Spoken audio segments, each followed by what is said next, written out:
को लेकर के एक बार फिर से राजनीति गर्मा गई है। राज्य की भूपेश बघेल सरकार ने केंद्र सरकार पर आरोप लगाए हैं कि केंद्र की मोदी सरकार छत्तीसगढ़ के किसानों के साथ भेदभाव कर रही है। खरीफ की सीजन 2021 के लिए छत्तीसगढ़ को 11,75,000 मीट्रिक टन रासायनिक उर्वरक की जरूरत है। केंद्र सरकार ने रासायनिक उर्वरक की आपूर्ति की डिमांड छत्तीसगढ़ सरकार की तरफ से की गई थी, लेकिन केंद्र सरकार की तरफ से छत्तीसगढ़ को मात्र 6,01,000 मीट्रिक टन रासायनिक खाद दी गई है।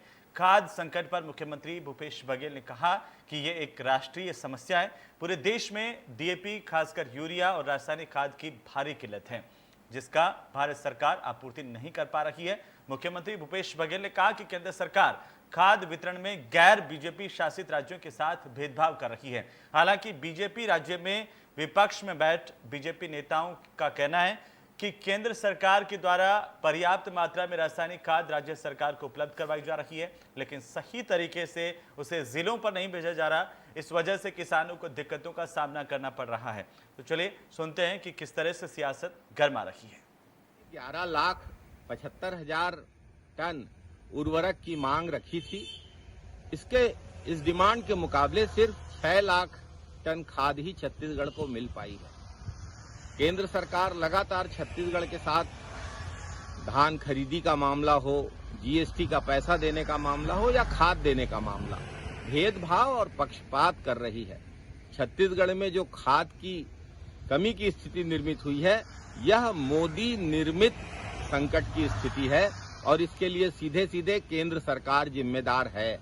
ये व्यापारियों को लाभ देने के लिए, कालाबाजारी को बढ़ावा देने के लिए इस प्रकार की नीति अपना रहे हैं। खाद पर्याप्त मात्रा में और जो इनका डिमांड है उस डिमांड के आधार पे इनको उपलब्ध है और दोनों रबी और खरीफ के लिए कार्यक्रम बनाकर प्रोग्राम के हिसाब से सभी राज्यों को बिना डिमांड के रेगुलर खाद की आपूर्ति होती रहती है।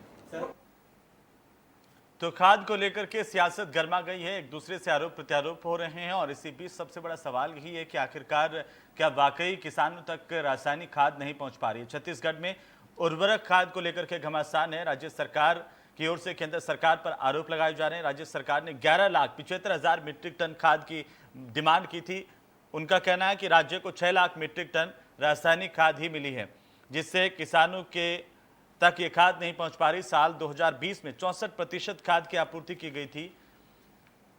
साल 2019 में 61% खाद की आपूर्ति की गई थी छत्तीसगढ़ को। ये छत्तीसगढ़ सरकार की ओर से कहना है। साल 2018 में 55% खाद की आपूर्ति ही की गई।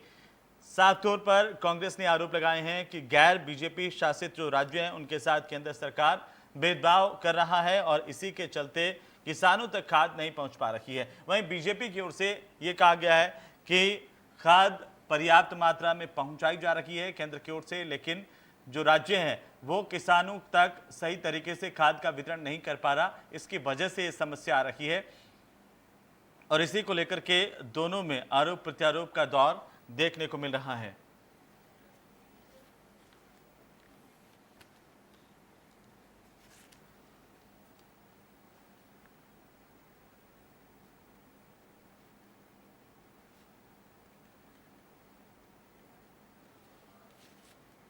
तो चलिए इसी मसले को लेकर के आज हम बात करेंगे कि ये जो सियासत है खाद को लेकर के अब वो किस तरीके से आगे बढ़ती जा रही है। आखिरकार इसकी सच्चाई क्या है। जो राज्य सरकार की ओर से केंद्र पर आरोप लगाए गए हैं और जो बीजेपी के नेताओं ने राज्य सरकार पर ही उल्टा आरोप लगा दिया है, उसके मायने आखिरकार क्या है। हमारे साथ दो मेहमान इस वक्त जुड़ चुके हैं। संजय शर्मा साहब है बीजेपी के नेता और साथ ही साथ हमारे साथ पारसनाथ साहू है किसान नेता के तौर पर। आप दोनों का बहुत बहुत स्वागत है। और सबसे पहले पारसनाथ साहू, आपसे हम शुरुआत करेंगे कि जो राज्य सरकार कह रही है कि केंद्र जो है अब वो रासायनिक खाद के वितरण के मामले में गैर बीजेपी शासित राज्यों के साथ भेदभाव कर रहा है, सच्चाई कितनी है। आखिरकार किसानों तक खाद क्यों नहीं पहुंच पा रही है, इसका जिम्मेदार कौन है।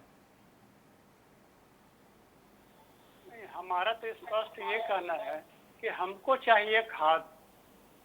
राज्य सरकार ने केंद्र से कितनी मांग किया इसका हमारे पास प्रमाण नहीं है। हम लोग तो खेत में काम करने वाले हैं। केंद्र सरकार बोल रही है कि हमने जितना मांग किया था भेज दिया, इसका भी हमारे पास प्रमाण नहीं है। किंतु हम लगातार देख रहे हैं समाचार पत्रों के माध्यम से, डिबेट के माध्यम से। पिछले डिबेट में एक भारतीय जनता पार्टी के एक गणमान्य नेता ने मेरे साथ कहा था कि ये पहले से खाद मांग कर क्यों बदनाम करना चाहती है? अभी बहुत समय है, अभी हम खाद पहुंचा देंगे। तो आज ये बातें सही प्रतीत हो रहा है कि समय पर खाद पर्याप्त नहीं पहुंच पाया है, इसीलिए छत्तीसगढ़ के अधिकांश जगहों में आज कमी का सामना करना पड़ रहा है और किसानों को समय पर खाद न मिलने से उसको क्षति उठाना पड़ रहा है। मेरा ये निवेदन है कि इसमें राजनीति न किया जाए। केंद्र सरकार को भी हम लोग चुनकर भेजे हैं, राज्य सरकार को भी हम लोग चुनकर भेजे हैं, और किसानों के साथ किसी प्रकार की नुकसान हो ऐसी राजनीति नहीं करनी चाहिए। संजय शर्मा साहब, आखिर वजह क्या है? क्योंकि देखिए जो पारसनाथ साहू है वो भी कह रहे हैं कि किसानों तक खाद तो नहीं पहुंच पा रही है। राज्य सरकार का कहना है कि आप लोग गैर बीजेपी शासित राज्यों के साथ भेदभाव कर रहे हैं। देखिए, पारसनाथ साहू जी एक तरफ तो कह रहे हैं कि कितना मंगाया है वो भी हमको नहीं पता, कितना केंद्र ने भेजा ये भी हमको नहीं पता, हम तो किसान हैं, खेत में काम करते हैं। दूसरी तरफ वो सीधा एक तरफा केंद्र सरकार के ऊपर आरोप मढ़ने से ये पीछे नहीं हट रहे हैं। तो ये बात मुझे समझ नहीं आई। लेकिन मैं पारसनाथ साहू जी से एक बात कहना चाहूंगा कि जब वो सब आंकड़े से तो अपने आप को पल्ला झाड़ लिए, उनको तो कुछ पता ही नहीं है, बोल दिए। जब मैं कोई चीज बात बताऊंगा तो बोल देंगे मैं तो नहीं जानता, पल्ला झाड़ लेंगे वो। लेकिन आरोप लगा रहे केंद्र के ऊपर, इससे स्पष्ट हो जाता है कि मंशा क्या है। तो मैं बताना चाहूंगा पारसनाथ जी, आप जानते हैं आज सोसाइटी में खाद नहीं मिल रहा है, लेकिन वही खाद जो है बाजार में किसानों को महंगा रेट में मिल रहा है। इसका मतलब यह है कि खाद है सोसाइटी में नहीं है, बाजार में है। अब जो खाद आता है केंद्र सरकार से, उस खाद को सोसाइटी में किसानों के लिए देने के बाद जब बच जाता है तो उसका एक अनुपात है, उस अनुपात में कम खाद जो है व्यापारियों के पास दिया जाता है। लेकिन ये सरकार क्या कर रही है, मैं आपकी जानकारी में बता दूं, 10 तारीख को हमारे कृषि मंत्री ने बयान दिया कि सरगुजा में खाद की कमी है। वहां से मंत्री ने चिट्ठी लिखा करके वो हाय तौबा मचाए, छाती पीटे और उसका बयान दिए कि वहां पर खाद नहीं है। और उसी दिन उन्होंने क्या किया, सरगुजा के लिए 9000 टन खाद जो है रेलगाड़ी में भरवा के भेज भी दिया। जैसे ही भेजा है वहां से टीएस बाबा ने चिट्ठी लिख दिया कि भाई हमने आपसे खाद मांगा, आपने हमारे खाद भेज दिया, आपको धन्यवाद जी। लेकिन उस पत्र में खास बात थी जिसकी आपको जानकारी देना चाहूंगा। उन्होंने कहा, धन्यवाद देते हुए मंत्री जी को, कि मंत्री जी आपने निजी क्षेत्र के लिए जो लक्ष्य था 250 टन, उसके विरुद्ध आपने 4600 टन खाद भेजा सरगुजा में, और कोऑपरेटिव सेक्टर में 8700 टन का लक्ष्य था, उसके विरुद्ध आपने 3600 टन खाद भेजा। इस प्रकार आपने हमारे जरूरत पर 9000 टन तो भेज दिया, इसलिए धन्यवाद। तो आप बताइए, प्राइवेट सेक्टर में लक्ष्य से 20 गुना खाद भेजे उन्होंने, और निजी क्षेत्र मतलब सरकारी क्षेत्र में जो लक्ष्य है उसका 40%, आधे से भी कम। और ये जानकारी मैं नहीं दे रहा हूँ, मंत्री जी ने चिट्ठी लिखा और उस चिट्ठी की प्रति मैंने परसों ही पूरे मीडिया जगत को उपलब्ध कराई है कि ये राज्य सरकार यही हथकंडे अपना रही है कि वो खाद कम भेज रही है सोसाइटी में और प्राइवेट सेक्टर में ज्यादा भेज रही है। अब इसके 2 कारण। इसका एक कारण ये है कि ये जो है 44,000 लाख करोड़ किलो 44 करोड़ किलो गोबर का बोलते हैं, हमने वो बनवाया है, गोबर खाद बनवाया है। वो गोबर खाद इन्होंने भेज दिया कोऑपरेटिव बैंकों में और बोल रहे किसानों के पास बेचो इसको। तो ये कोऑपरेटिव खाद में उसको बेचना चाहते हैं। और दूसरी बात, मंत्री जी ने बयान दिया था बीच में कि हम कृषि का रकबा घटाना चाहते हैं क्योंकि ये धान खरीद नहीं सकते। संजय जी सीधे तौर पर आप ये कहना चाह रहे हैं कि राज्य सरकार प्रबंधन नहीं कर पा रही है, कालाबाजारी पर रोक नहीं लगा पा रही है, उनके पास सही तरीके का सिस्टम नहीं है कि किसानों तक खाद पहुंचाएं। एक मिनट, ये प्रबंधन में तो दोषपूर्ण है, लेकिन इसके पीछे षड्यंत्र भी है। वो षड्यंत्र 2 षड्यंत्र है जी। एक तो ये खाद बेचना चाहते हैं और दूसरा ये चाहते हैं कि किसान जो है धान की खेती कम रकबा में करें, कर मत सके धान की खेती। इस षड्यंत्र के तहत ये सारी योजना और ये सब रद्द करके और एक आप भी कह रहे हैं कि केंद्र से खाद की आपूर्ति तो पूरी हो रही है, लेकिन आंकड़े तो ऐसा नहीं कह रहे हैं ना सर। 100% पूरी हो रही है। चलिए, हमारे साथ अजय गंजवानी जी जुड़ चुके हैं, कांग्रेस के नेता। अजय जी, आपका भी बहुत बहुत स्वागत है यहाँ पर, और आप सुन रहे होंगे। अजय जी, अगर आप तक मेरी आवाज पहुंच रही है। हेलो। अजय जी, आप मुझे सुन पा रहे हैं? जी जब आवाज क्लियर है, बिल्कुल तक नहीं आ रही, बताइए। तो लगता है अजय जी तक आवाज नहीं जा रही है। अजय जी की आवाज ठीक होती है तब तक आवाज कम मैं हो गई पारसनाथ साहू के हेलो। पास जाता हूं। पारसनाथ जी, आपने सुना कि इसमें सच्चाई क्या है कि एक तरफ भारतीय जनता पार्टी के नेता कह रहे हैं कि सरकार ये ऐसा षड्यंत्र रच रही है जिससे कि किसान ज्यादा खेती नहीं करें, धान की खेती नहीं हो, या फिर प्रबंधन ठीक नहीं है। वजह क्या है? क्योंकि ये 1 साल का मामला तो नहीं है। नहीं, एक बात से तो सहमत हूँ कि निश्चित रूप से राज्य सरकार धान की रकबा कम करना चाहती है और वृक्ष है या अन्य दलहन फसल लगाने के लिए तो सही किया, किंतु मैदान में वैसा नहीं है। मैदान में तो पूरा खेती हो रहा है, बल्कि पिछले साल से और बढ़ गया है। और इसमें क्योंकि भाई साहब राजनीतिक व्यक्ति हैं, तो राजनीतिक नजरिए से अपना बयान दे रहे हैं। हमको चाहिए खाद, और मैं इसी और आधार सबसे पर बड़ी कह बात रहा है कि हूं। किसान को खाद चाहिए, लेकिन किसान को वो खाद नहीं मिल पा रही है। अब इसके लिए क्या केंद्र सरकार को तब्दीली करनी चाहिए अपने मैनेजमेंट में, खाद के वितरण में, या सही समय तक खाद पहुंचे, या फिर राज्य सरकार का प्रबंधन गड़बड़ाया है? अजय गंजवानी जी इसका जवाब देंगे। गंजवानी जी, स्वागत है आपका। मेरी आवाज आप शायद सुन पा रहे हैं। अब बीजेपी का ये आरोप है कि प्रबंधन ठीक तरीके से नहीं हो पा रहा। दूसरा, राज्य सरकार जो है वो धान का रकबा कम करना चाहती है। ये एक षड्यंत्र है कि आप आरोप लगाते हैं सिर्फ? चाहूंगा भारतीय जनता पार्टी, चाहे छत्तीसगढ़ की भारतीय जनता पार्टी हो या केंद्र की मोदी सरकार हो, ये इनके जब प्राथमिकताओं में कभी शुरू से किसान रहे ही नहीं। इनके सारे जो निर्णय हैं उद्योगपतियों पूंजीपतियों को केंद्र में रख के लिए जाते रहे।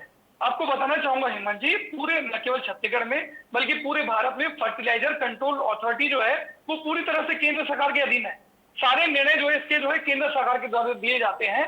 आपको बताना चाहूंगा छत्तीसगढ़ में भी जो है जो बुआई है खरीफ की फसल की, वो जून माह में शुरू हो जाती है और मार्च माह के अंत तक 11,75,00,000 मीट्रिक टन का हमारे द्वारा मांग पत्र जो है फर्टिलाइजर कंट्रोल अथॉरिटी को दे दिया गया था। और उससे बड़ी बात यह है हेमंत जी कि उनके द्वारा यह सहमति भी प्रदान कर दी गई थी और हम पूरे आश्वस्त थे कि हमें सही समय पर रासायनिक खाद की सप्लाई दे दी जाएगी। परंतु अगर आंकड़ों की बात करूं हेमंत जी, तो 13 जुलाई तक 6,01,000 मीट्रिक टन हमको रासायनिक खाद की सप्लाई की गई है, जो हमारी कुल मांग का मात्र 51% है। अगर यूरिया की बात करूं तो 5.5 लाख मीट्रिक टन की सप्लाई की वादा करने के बाद अभी तक मात्र 2.67 लाख मीट्रिक टन सप्लाई की गई, जो मात्र हमारे मांग का 49% है। डीएटी की बात करूं तो 3.2 लाख की मांग की गई थी और अभी तक 1.55 लाख दिया गया है, तो ये सप्लाई का मात्र 48% है। और औसत सप्लाई मैंने स्पष्ट रूप से कहा हेमंत जी कि अभी तक हमारे द्वारा जो कुल मांग रखी गई थी 11,75,00,000 मीट्रिक टन की, उसमें से अभी तक हमें मात्र 6,01,000 मतलब मात्र 51% की सप्लाई की गई है। कहीं ना कहीं केंद्र सरकार, जहां भी कांग्रेस की सरकार है, उनके साथ सौतेला व्यवहार कर रही है। मध्य प्रदेश, गुजरात, उत्तर प्रदेश, अन्य राज्यों में उनकी मांग पत्र का 80 से 90% सप्लाई कर दिया गया है, जबकि छत्तीसगढ़ के लिए मात्र 51%। कहीं ना कहीं लगातार केंद्र सरकार सौतेला व्यवहार कर रही है। लेकिन संजय जी तो कह रहे हैं, सुनो अजय जी, संजय जी तो कह रहे हैं कि जितनी मांग की गई थी उस हिसाब से आपूर्ति की गई, लेकिन आपका प्रबंधन ठीक नहीं है। हेमंत जी, भारतीय जनता पार्टी का यही वास्तविक चार चरित्र और चेहरा है। लगातार झूठ बोल के, अस्पष्ट बयान देके लगातार छत्तीसगढ़ में क्या ये सही नहीं है कि आप धान का रकबा कम करना चाहते हैं? बताना चाहूंगा हेमंत जी, ये इनकी सरकार 2003 में बनी। पहले साल मात्र 27 लाख मीट्रिक टन धान खरीदा और आखिरी साल 54 लाख।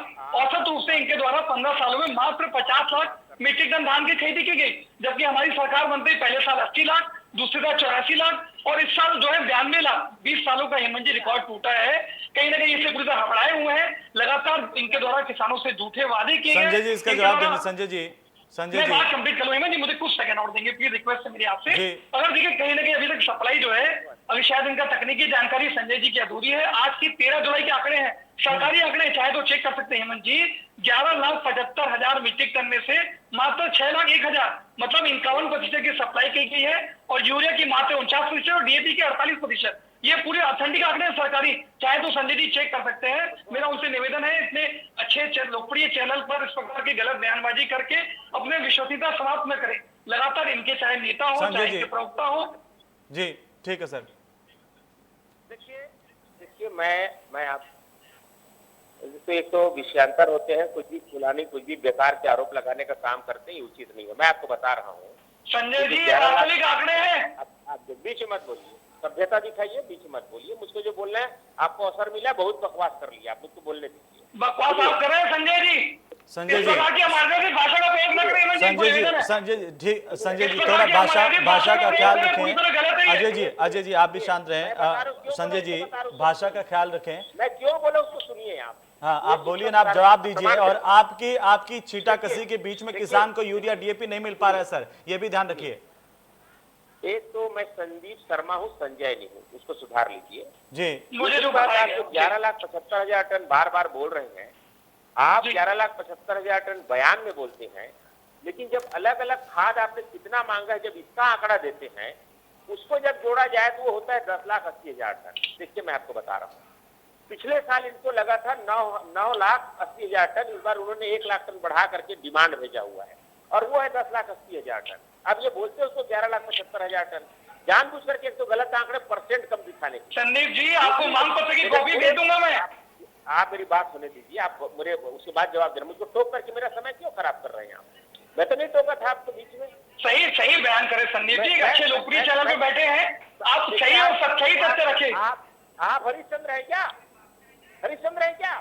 मुझको बोलने आपकी नीयत और नीति तो दिख रही है, किस प्रकार से गलत बयानबाजी कर रहे हैं लेकिन संदीप जी। संजीव जी इसमें गुस्सा होने की बात नहीं है। गुस्सा उस किसान को आ रहा है जो खेत में बैठा हुआ है, गुस्सा उस किसान को आ रहा है, गुस्सा उस किसान को आ रहा है जो मेहनत करता है लेकिन समय पर खाद नहीं मिल रही। हेमंत जी, अगर आप किसी लोकप्रिय चैनल पे प्रवक्ता के रूप में बैठ के कोई बयानबाजी कर रहे हैं तो उसके पीछे सत्य और तथ्य होने चाहिए। सिर्फ भारतीय जनता पार्टी एक को बात सुन बचाने के लिए लीजिए ना, गलत को रखना एक बार गलत है। अजय जी सुन लीजिए, उनका जवाब सुन लीजिए ना, वो जवाब दे रहे हैं। इनको चुप कराइए, इनको चुप कराइए। क्या है देखिए, मैं आपको पूछ रहा हूँ, यदि मैं इसे पूछ दूंगा, बैठे हैं आप, बहुत किसानों के बारे में बोल रहे हैं, तो खेत का पानी गांसा मुही से आता है कि पखार मुही से आता है? अगर ये बता देंगे तो मैं डिबेट छोड़ करके हार मान के चले जाऊंगा। संदीप जी रासायनिक खाद पे चर्चा करेंगे कि वो पानी के ऊपर? संजीव जी खाद पर जवाब दीजिए। संजीव जी किसान को खाद से मतलब है सर, किसान को खाद से मतलब है, ये व्यर्थ बातें कर रहा है संजीव जी। अगर खाद की आपूर्ति नहीं हो रही है तो उसकी जिम्मेदारी किसकी है? उसकी जिम्मेदारी केंद्र सरकार की है या नहीं है? आप पीछे सुनिए, जी, केंद्र सरकार से अगर ये कह रहे हैं कि 13 जुलाई तक 51% ही आपूर्ति हुई है। बोलने देंगे कि नहीं? आप एंकर साहब मुझको बोलने देंगे कि नहीं? आप भी बोलिए संजीव जी बोलिए ना, तो आप वो बोलने देते ना, आप मुझको बोलने देते क्यों? बोलिए आप मुझको आप बोलिए ना सर। आप पानी की बात करने लग जाते हैं। जब मैं आपसे सवाल कर रहा हूं यूरिया खाद की, आप कह रहे हैं दूसरा जवाब, वो पानी कहां से आता है वो बता दें। आप जवाब दीजिए ना, कितनी देर से आप जवाब दीजिए ना। संजीव जी आप जवाब दीजिए। अजय गंगवानी 1 मिनट शांत रहिए, उनको बोलने दीजिए। जी वो मेरा समय खराब करे, आप उनको रोकते नहीं है। मैं रोक रहा हूं ना सर, आप बोलिए। संजीव जी जब आप बोलिए। नहीं रोकेंगे मुझको भी कुछ भी बोलना पड़ेगा। संजीव जी बोलिए। मुझको लगता है आप इस मामले में तय करके बैठे हैं कि केंद्र सरकार को दोषी ठहराना है। अगर ऐसा होता तो मैं अपने आप भी बोल करके कह देता। नहीं ऐसा, ये आप गलत आरोप लगा रहे हैं सर। अजय गंगवानी बाद में आए, आप पहले अपना कमेंट रख चुके हैं। सुन लीजिए संजीव जी। अब सुनिए, हाँ बोलिए। देखिए ये कह रहे हैं कि 6,01,000 टन का इन्होंने आपूर्ति की है। इनसे पूछिए ओपनिंग स्टॉक का इन्होंने कहाँ किया है? तो ओपनिंग स्टॉक इनके पास यूरिया और डीएपी का था 2 लाख टन से ऊपर का, उसको क्यों लोग नहीं जोड़ करके बताते हैं? दूसरी बात, जो चिट्ठी की बात मैं किया हूं, जो सीएस बाबा ने चिट्ठी लिखा और जिस ढंग से ये लोग निजी क्षेत्र में ज्यादा खाद भेज रहे हैं और कोऑपरेटिव सेक्टर में खाद नहीं भेज रहे, उसके बारे में आप क्यों नहीं पूछते? सर मैं उनसे पूछ लूंगा, मुझे क्या पूछना वो मत समझाइए। मेरा काम आपसे सवाल करना और आपकी जिम्मेदारी है उसका जवाब देना। मैं उनसे पूछ लूंगा, मैंने वो सवाल भी पूछा है उनसे, मैं उनसे पूछ लूंगा। संजीव जी सुन लीजिए मेरा सवाल, सुन लीजिए सर, मेरा सवाल सुन लीजिए सर। मुझे पता है कि मुझे क्या पूछना है सर। संजीव जी मेरा सवाल सुन लीजिए। मैं तो ये आपसे जानना चाह रहा हूं कि जब वो ये कह रहे हैं कि 13 जुलाई तक 51% रासायनिक खाद की आपूर्ति हुई है, ये सच है या गलत है?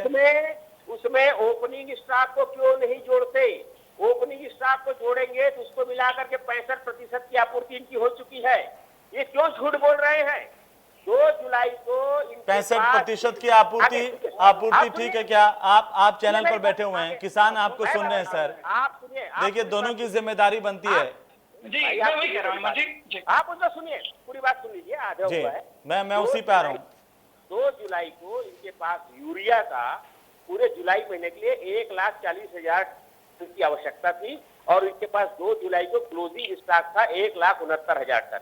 उसी तरह से पूरे जुलाई महीने के लिए इनका डिमांड डीएपी का 80,000 टन और 2 जुलाई को इनके पास डीएपी का क्लोजिंग स्टॉक जो है वो 76,000 टन था। ये मेरी रिपोर्ट नहीं है, राज्य सरकार ने जो रिपोर्ट केंद्रीय उर्वरक मंत्रालय को दिया, मैं उस रिपोर्ट के बारे में बोल रहा हूँ। कुल मिलाकर के जुलाई के महीने में इनके लिए इनको जितना खाद चाहिए था वो खाद इनके गोदाम में था। उस खाद को ये गलत तरीके से वितरण कर रहे हैं, इसके कारण एक समस्या आ रही है। प्रदेश में खाद है लेकिन जहां रहना चाहिए वहां नहीं है, जहां नहीं रहना चाहिए वहां है। ये बात हम आपको बार बार कह रहे हैं। और ये जो मैं रिपोर्ट बता रहा हूँ मेरी रिपोर्ट नहीं है, ये राज्य सरकार ने स्वयं उर्वरक मंत्रालय को पूरा रिपोर्ट देना पड़ता है कि आज हमारी स्थिति क्या है। रिपोर्ट में आपको बता रहा हूं, लेकिन जवाबदारी से बता रहा हूं आपको। संजीव जी ये तो सच्चाई है ना कि किसान संदीप, अगर आप दोनों की तरफ देख रहा है संदीप, और उस तक खाद संदीप, नहीं पहुंच संदीप। पा रही है तो ये तो सच्चाई है ना कि किसान तक खाद पहुंचनी चाहिए। अब गलती चाहे उनकी है या केंद्र सरकार की है, लेकिन ये समस्या साल दर साल सामने आती है सर। ये भी एक सच बात है कि चाहे वो किसी की भी सरकार हो, हर साल ये समस्या किसान के सामने आती है कि उसके खेत तक उसको सही तरीके से आपूर्ति नहीं हो पाती है जब उसको जरूरत है। यह भी सच्चाई है। आखिरी कमेंट सर आपका, पारसनाथ जी। खाद है वह खाद जो है कोऑपरेटिव सेक्टर में होना चाहिए। इसमें भी सुधार की जरूरत है पारसनाथ जी। हाँ, इसमें एक रेशियो बना देना चाहिए। जब कितनी किसान को मात्रा जरूरत में- होती है खाद की, उस वक्त खाद नहीं पहुंच पाती, आपूर्ति नहीं हो पाती। हाँ, एक सुधार और किया जा सकता है कि जो सोसाइटी में जो उधारी में दिया जाता है उसमें अगर नगद में भी बिक्री के प्रावधान कर दिया जाए तो ये बहुत हद तक इस समस्या का समाधान भी हो जाएगा। अभी भारतीय जनता पार्टी के प्रवक्ता ने कह रहा था कि अभी 65% सप्लाई हुआ है, तो निश्चित रूप से स्वीकार करते हैं इस बात को कि केंद्र से कम खाद सप्लाई किया गया है।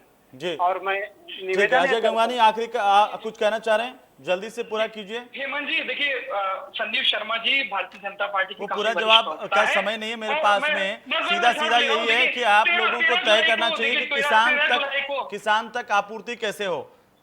13 जुलाई तक के जो आंकड़े हैं ये पूरे ऑथेंटिक पूरे सरकारी वो आंकड़े जो मैं आपने आपसे बता रख दिए, रहा हूं। दोबारा से रिपीट करने की जरूरत नहीं है, लेकिन रिपीट आज नहीं कर किसान रहा को हूं, यूरिया मैं- की जरूरत है और आपकी भी जिम्मेदारी बनती है, राज्य सरकार में बैठे हैं तो आपकी भी जिम्मेदारी बनती है कि बताना किसान चाहूंगा तक हेमंत जी, यूरिया बिल्कुल, सही मैं- समुचित तरीके से कैसे पहुंचे, सुगमता से कैसे पहुंचे, उस पर ध्यान दें। एक दूसरे पर आरोप और छीटाकशी का दौर तो चलता रहेगा, लेकिन किसान को इस बात का इंतजार है। नहीं, माफी हेमंत चाहता जी, हूं, मेरे आपकी पास बात समय नहीं है। बहुत बहुत शुक्रिया चर्चा में शामिल होने के लिए। संजीव शर्मा साहब आपका भी, अजय गंगवानी जी आपका भी, और पारसनाथ साहू जी आपका भी बहुत बहुत शुक्रिया। कुल मिलाकर के किसान तक यूरिया नहीं पहुंच पा रही और किसान इसी उम्मीद में है कि कब उस तक यूरिया पहुंचे। सरकारों को चाहिए कि प्रबंधन समुचित हो, व्यवस्थाएं समुचित तरीके से हो ताकि समय पर किसान तक यूरिया पहुंचे। नमस्कार।